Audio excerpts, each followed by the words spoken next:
Welcome to our new video. Today we are going to see trick of square of a number.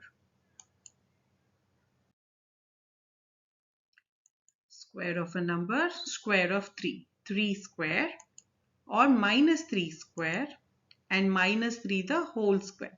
What is difference between all three?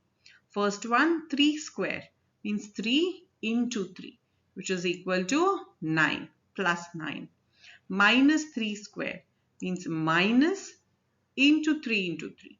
So that is 3 into 3 and then minus. 3 into 3 is 9 and the minus sign comes as is. So this is minus 9. The third one is minus 3 the whole square, which is minus 3 into minus 3. Minus into minus gives plus and 3 into 3 is 9. So this is plus 9. Hope you got the difference between all these three. Thank you. Thank you for watching this video. For more such tricks, please do subscribe to ScoreSmart Private Tuitions YouTube channel. Thank you.